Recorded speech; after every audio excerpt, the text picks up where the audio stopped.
Em decisão extremamente polêmica, o Dias Toffoli, o chefe do STF, o presidente do STF, resolveu que ele não vai mais autorizar a divulgação de dados do COAF sem autorização judicial. Sabe quem se beneficiou com isso? Flávio Bolsonaro e uma série de investigados pela Lava Jato. Confere aí no vídeo.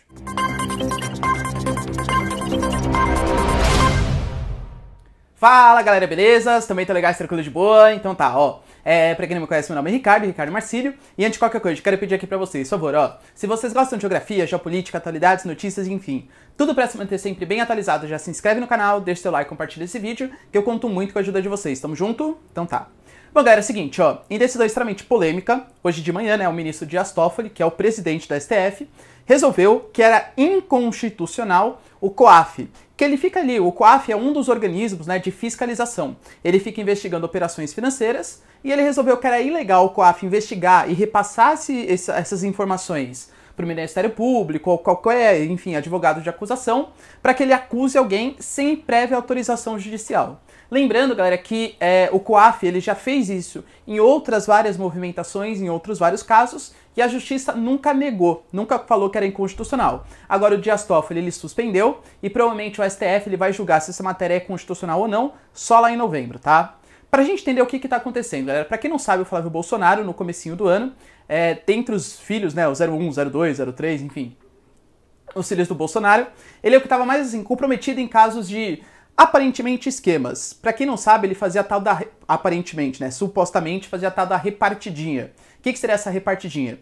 Vamos imaginar que, por exemplo, você é senador, ou vereador, ou deputado. Aí você tem direito de empregar 20 funcionários no seu gabinete.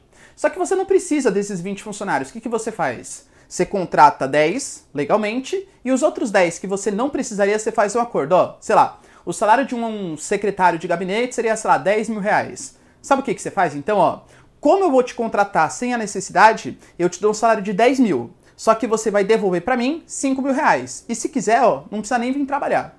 Mais ou menos essa ideia, tá? Então é você oferecer um emprego no seu gabinete que não precisa, e aí, teoricamente, esse cara que não precisa nem trabalhar te devolve uma parte do dinheiro.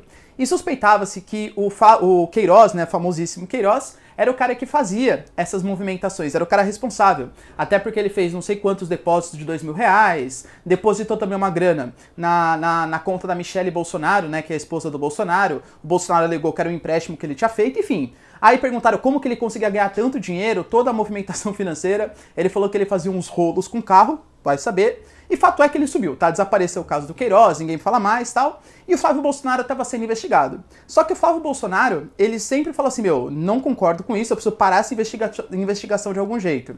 E aí ele foi lá e mandou uma representação na STF falando que era inconstitucional o COAF divulgar essas informações, porque isso seria uma quebra de sigilo bancário, tá? Como assim? Quando a gente fala de uma quebra de sigilo bancário, todo mundo, isso o Estado democrático de direito tem que ter, tá? Independente de qual seja. Por exemplo, eu tenho as minhas contas. Se alguém quiser saber quanto que eu ganhei, quanto que eu não ganhei, enfim, quais investimentos que eu tenho e tal, só pode fazer isso mediante justiça. O Poder Executivo, o Poder Legislativo não pode fuçar a sua vida sem prévia autorização judicial, porque isso é característica de uma ditadura. E convenhamos, ah não, mas sabe o que acontece? É porque com o Flávio Bolsonaro eu concordo, né? Porque era muito suspeito. Beleza. Lembre-se, galera, é sempre importante respeitar prerrogativas. Se a gente faz isso com o Flávio Bolsonaro, a gente pode fazer isso com várias outras pessoas, tá?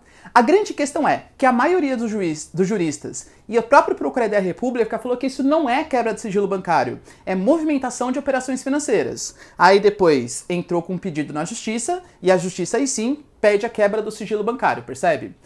Esse tipo de operação, ela é tão problemática, que a própria Procuradoria do Rio de Janeiro já falou que vai ficar praticamente inviável continuar investigando suspeitos da Lava Jato. Porque acontece que suspendeu, né, esse tipo de investigação e só vai poder investigar ou não depois de novembro, quando o STF vai retomar se o COAF ele pode ou não levantar essas operações financeiras para o Ministério Público. Ou seja, é um caso extremamente preocupante, extremamente preocupante. E percebam, eu aqui sempre respeitam que o Estado Democrático de Direito tem que ser respeitado, né? Independente se é de ter um juiz parcial, o juiz tem que ser imparcial, independente se é respeitar o sigilo bancário e tal. Por quê? Porque se a gente começa a apoiar medidas que são antidemocráticas contra as pessoas que a gente não gosta, às vezes essas medidas antidemocráticas podem ser tomadas com pessoas que a gente gosta, inclusive contra nós mesmos, percebe? Mas nesse caso, eu particularmente, né, creio que o COAF, ele deve ter sim autorização para liberar essas informações do Ministério Público. Até porque isso já foi feito várias outras vezes e movimentações financeiras não são quebra de sigilo bancário. Movimentações financeiras são essenciais para saber quem pode ser suspeito ou não. Agora, quebrar o sigilo bancário, que é outra coisa, aí, claro, tem que ter autorização judicial. Então, na minha concepção, o que representa essa medida aí do Dias Toffoli? Um retrocesso, um ataque frontal à Lava Jato. Você, que é contra a corrupção e apoia o Bolsonaro, deveria ficar revoltado com isso. Por quê? Porque hoje pode até estar apoiando o cara que você gosta, que é o Flávio Bolsonaro. E contra os caras, por exemplo, o Sérgio Cabral, todos esses caras foram presos também vendo operações financeiras. Esse cara também, será que não seria legal divulgar, o COAF ter divulgado para o Ministério Público quais eram as conversas, quais eram as movimentações financeiras? Bem estranho, galera, bem estranho, tá bom? Então, galera, se vocês curtiram o vídeo, já deixa seu like, se inscreve no canal. E é isso aí. Beijos, abraços e tchau. Até mais.